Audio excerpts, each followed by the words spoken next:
What's up, Axie fam? Welcome back to another wacky team review. Let's get into it. I want to preface this by saying that I got absolutely face rolled by this team. It is not my idea, even though I had one similar.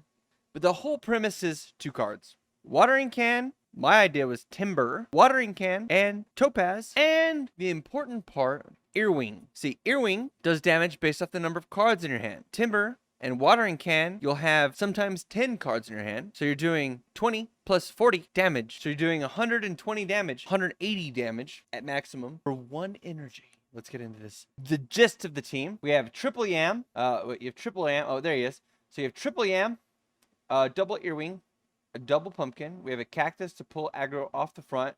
We're going to run this guy in the front with Rise and Ruin. Jumping into the game. Sorry if there's a bit of an echo. Innocent Lamb, double the Watering Can. So that's 2 copies, right? Use the Watering Can on the front.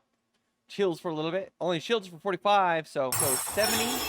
Oh, I guess it's right, because 50 is 35. So Kitaro, so now he has 3 Watering Cans. So now he's going to have 4 Pure Waters, I'm sorry. So those procs are going to add up to bonus damage to the 2 Earwings, right? There's the second Watering Can. Go ahead and use a couple of the Pure Waters. That way he doesn't get above maximum hand size. That would be a detriment. He plays the Pumpkin, so if I hit him, he's going to draw a card, and he's going to be able to get a couple of Pure Waters in his hand. We're playing a Scaly Lunge team, right? Just kind of messing around in training.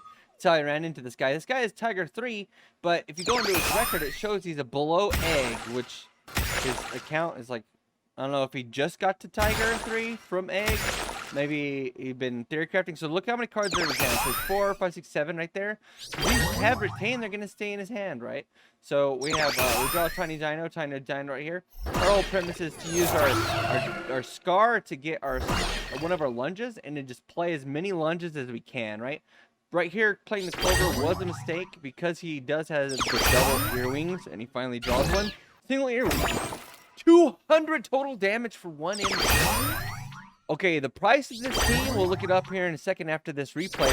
So if you want to jump to the end of the video, we do look up this team on the marketplace for sale. So we play the Kitaro first, hitting the front liner, gives him the mark. So he has Death Mark, and he has Bleed, and a little bit of Poison.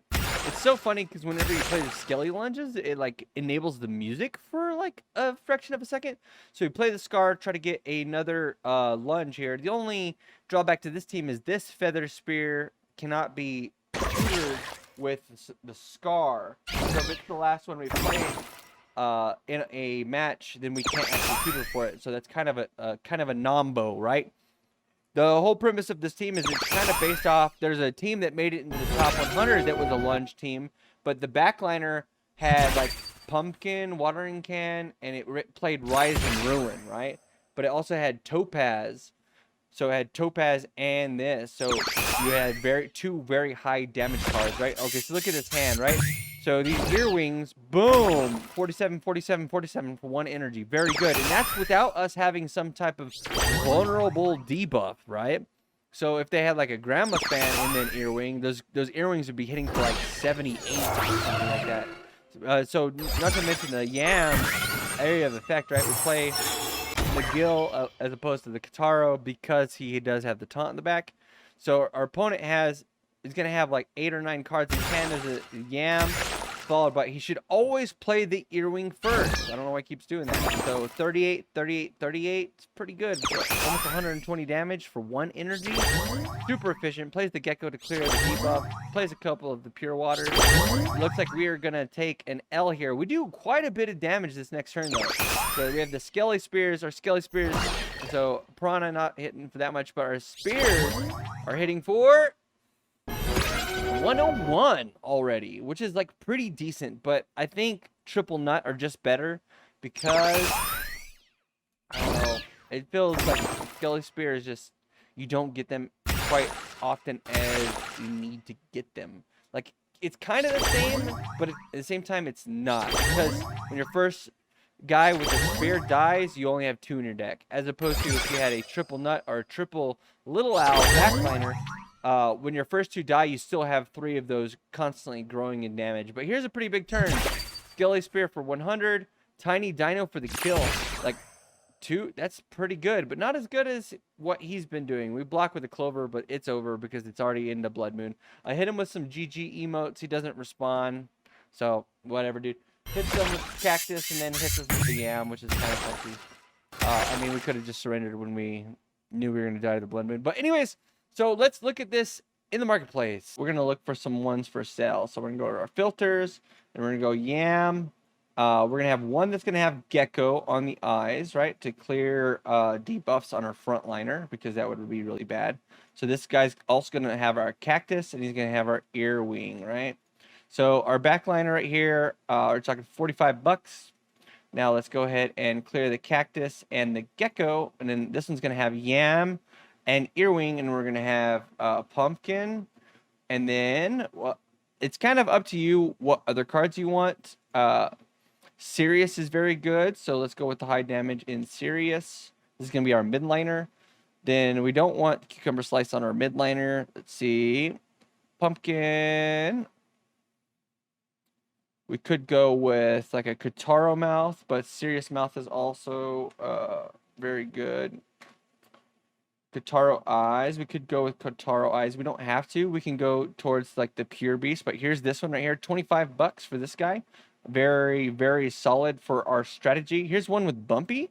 That one might be pretty good. Put the Bumpy on our frontliner, you know, so either of those would work.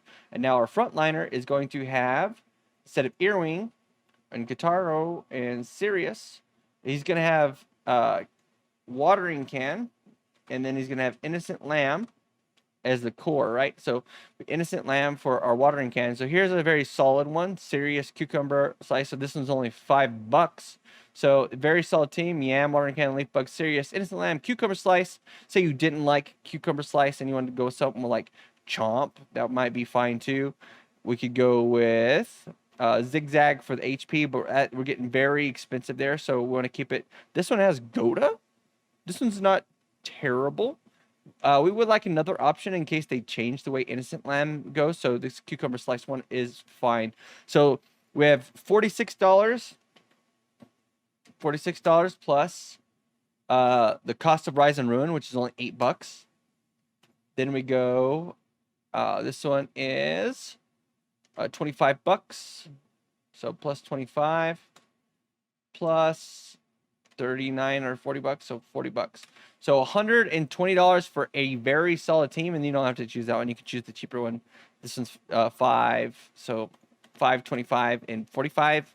So you're talking sub $100 for a very solid strategy. Anyways, leave your comments down below of what you think I might want to check out. Don't forget the very valuable topaz on the eyes, right? Because topaz on the backliner. So you'd have one on the back with topaz and cactus, and you want that one to stay alive the longest. So you just cactus as early as you can, keep them alive, use a bunch of pure waters, and at the end of the game you have a topaz hitting for like 120, pretty on par with the Earwing procs. So very solid team. Hit that like and subscribe button. We'll see you in the next video. Don't forget to go check out our sponsors. Use Dewgs when you buy stuff in the marketplace.